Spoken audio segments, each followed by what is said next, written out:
8 अगस्त 1963 की अंधेरी रात थी।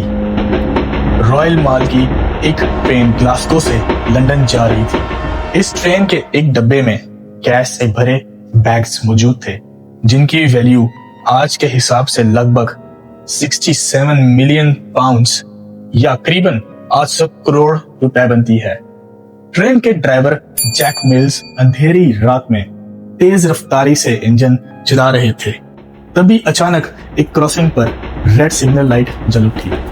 ये बहुत अजीब बात थी, क्योंकि इस वक्त और इस जगह सिग्नल का रेड होना नॉर्मल नहीं था। लेकिन रूल्स फॉलो करते हुए जैक मिल्स ने फौरन ब्रेक लगाई और ट्रेन को सुनसान ट्रैक पर रोक दिया। कुछ लम्हों के लिए हर तरफ खामोशी छा गई, मगर इस खामोशी के पीछे छुपा था एक ऐसा मास्टर प्लान जो तारीख की सबसे बड़ी रोबरी बनने वाला था। वेलकम है आपका वकार ऑफिशियल चैनल पर। यह कोई अचानक होने वाली चोरी नहीं थी। महीनों पहले एक क्रिमिनल मास्टरमाइंड ब्रूस ने एक बड़ा प्लान बनाना शुरू किया। उसे रॉयल मेल की एक सीनियर सिक्योरिटी ऑफिसर से सीक्रेट इंफॉर्मेशन मिली थी, जिसका नाम आज तक किसी को नहीं पता। इंफॉर्मेशन ये थी कि ग्लासगो से लंदन जाने वाली ट्रेन में एक स्पेशल डब्बा होता है, जिसे हाई वैल्यू पैकेज या HVP कहते हैं, और एक खास दिन इस डब्बे में आम से कई गुना ज्यादा कैश होने वाला था। ब्रूस और उसके साथी क्रिमिनल्स थे, लेकिन ट्रेन रोबरी का उनको एक्सपीरियंस नहीं था। इसलिए उन्होंने साउथ कोस्ट राइडर्स नाम के एक और गैंग को भी प्लान में शामिल कर लिया। धीरे धीरे टीम बढ़ती गई और 15 से ज्यादा लोग इस मिशन का हिस्सा बन गए। उनका टारगेट सिंपल था, ट्रेन लूटनी है और बिना एक भी गोली चलाए। 7 अगस्त 1963 को शाम 6:50 बजे ट्रेन ग्लासगो से रवाना होती है और इसे सुबह 4 बजे लंदन पहुंचना होता है। नॉर्मल दिनों में HVP डब्बे में लगभग 3 लाख पाउंड्स होते थे, लेकिन बैंक हॉलिडे वीकेंड्स की वजह से इस दफा इसमें लगभग 3 मिलियन पाउंड्स कैश मौजूद था, यानी 10 से 12 गुना ज्यादा। सबसे बड़ी बात यह थी कि उस दिन सिक्योरिटी अलार्म वाला डब्बा आउट ऑफ सर्विस था और एक बैकअप डब्बा यूज हो रहा था, जिसमें कोई अलार्म सिस्टम मौजूद नहीं था।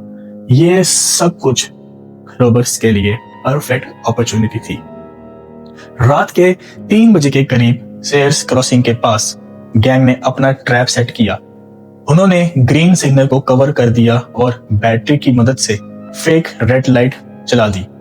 जब ट्रेन वहां पहुंची तो सिग्नल देखकर रुक गई। असिस्टेंट ड्राइवर नीचे उतरकर लाइन साइड फोन यूज करने गया, लेकिन उसकी लाइन पहले ही काट दी गई थी।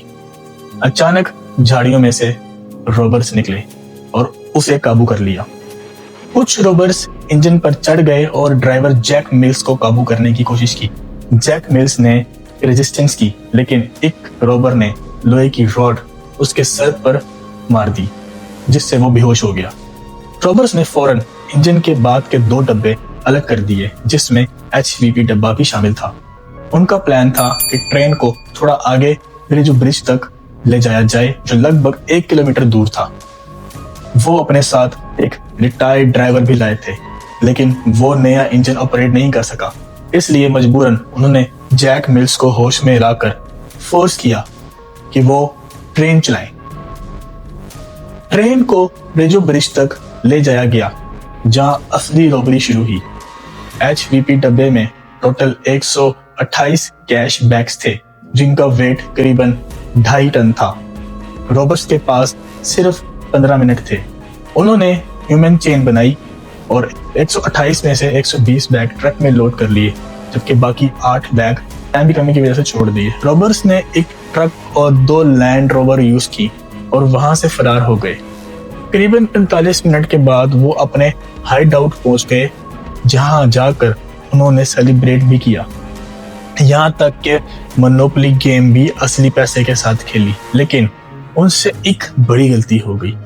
मोनोपोली बोर्ड पर उनके फिंगरप्रिंट्स रह गए।